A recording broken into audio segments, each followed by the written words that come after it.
ดีค่ะผู้ปกครองแล้วก็เด็กๆที่น่ารักของคุณครูนุชทุกๆคนนะคะวันนี้ก็พบกับครูนุชแล้วก็ครูแพรค่ะ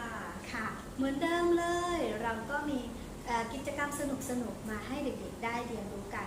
สัปดาห์นี้เราเรียนเรื่องสัตว์น่ารักใช่ไหมคะครูแพรแล้ววันนี้เราจะเรียนเรื่องสัตว์อะไรคะเรื่องสัตว์บกนะคะเด็กๆเราจะเรียนเรื่องสัตว์บกนั่นเองสัตว์เนี่ยมีเยอะแยะมากมายหลายชนิดเลยที่เด็กๆเคยพบเคยเห็นนะคะแต่ว่าเราจะมาแยกดูว่ามีสัตว์อะไรบ้างในโลกใบนี้ของเราที่เด็กๆควรรู้จักแต่ว่าก่อนที่เราจะไปชมคลิปกันเรามีอะไรสนุกๆคะคุณแพรเรามีกิจกรรมเคลื่อนไหวและจังหวะเพลงสนุกๆมาให้เด็กๆได้ชมกันนะคะอยากฟังหรือยังคะถ้าอยากฟัง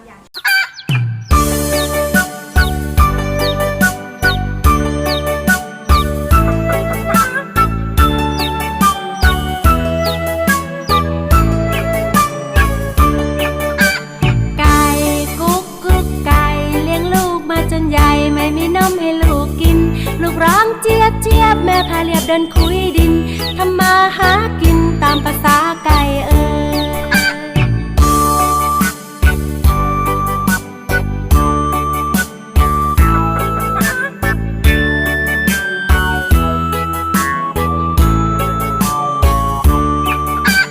ไก่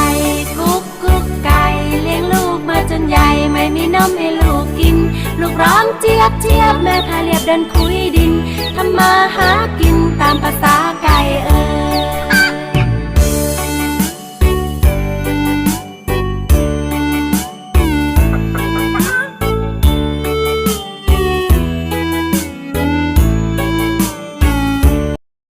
เป็นยังไงบ้างคะสนุกบ้างไหมกับเพลงกุ๊กกุ๊กไก่เพลงกุ๊กกุ๊กไก่มีสัตว์กี่ชนิดคะ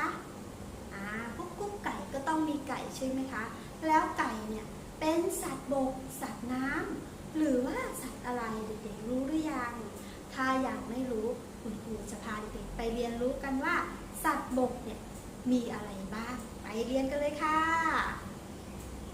ก่อนจะเข้าสู่บทเรียนคุณครูมีปริศนาคำทายสนุกๆมาเล่นกับเด็กๆด้วยนะคะเด็กๆช่วยคุณครูตอบเสียงดังๆเลยนะคะถ้าพร้อมแล้วภาพแรกมาเลยค่ะ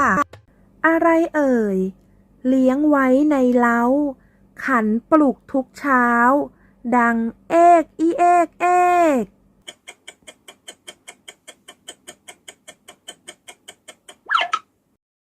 เฉลยก็คือไก่นั่นเองค่ะเด็กๆตอบได้ไหมคะภาพต่อไปอะไรเอ่ยตัวเล็กซุกซนชอบโหนต้นไม้ใหญ่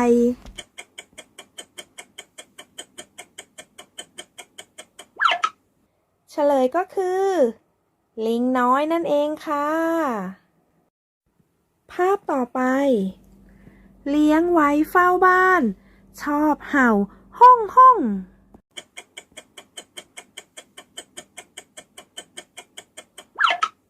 เฉลยน้องหมานั่นเองค่ะต่อไปเป็นภาพสุดท้ายแล้วนะคะตัวใหญ่หางยาวมีงวงมีงามีขาสี่ขาชอบร้องแปรนแปรน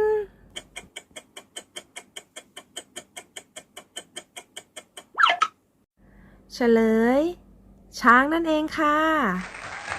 เรามาทำความรู้จักสัตว์บกกันค่ะเด็กๆสัตว์บกเป็นสัตว์ที่อาศัยอยู่บนพื้นดินเป็นส่วนมากมีทั้ง2 ขา4 ขาหรือมากกว่านั้นยีราฟเด็กๆรู้จักไหมคะยีราฟคอยาวหมูอูดอูดแมวเหมียวเมียวเมียวหมาบ๊อกบ๊อกวัวม่อม่อม้าฮี่ฮี่หนูจี๊ดจี๊ดเสือฮูฮูแกะแพะลิงเจี๊ยกเจี๊ย จี๊ยกเจี๊ยกไก่เอกอีเอกเอกกระต่าย กระต่ายร้องยังไงคะเด็กๆถ้าเด็กๆรู้เด็กๆบอกคุณครูด้วยนะคะ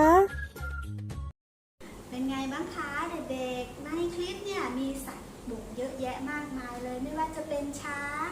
แมว ไก่ หมูวัวควายที่เด็กๆพบได้ตามหมู่บ้านของเราตามรอบๆตัวเรานะคะ หาพบได้ง่ายมากซึ่งเด็กๆก็น่าจะแยกได้ว่าตัวไหนเป็นสัตว์บกแล้วก็ตัวไหนเป็นสัตว์ชนิดอื่นเดี๋ยวเราก็ไปเรียนรู้กันพรุ่งนี้นะคะพรุ่งนี้เราจะเรียนเรื่องสัตว์อะไรนะคะ สัตว์น้ำใช่ไหมคะพรุ่งนี้เราจะไปเรียนเรื่องสัตว์น้ำกันนะคะ แต่ว่าก่อนที่เราจะไปเรียนกันคุณครูนุชมีใบงานสนุกๆมาให้เด็กๆได้ทำกันนะคะ ใบงานของเราเป็นใบงานการจับคู่รูปภาพกับเงาค่ะ คุณครูมีสัตว์ให้4ชนิดมีไก่มีหมู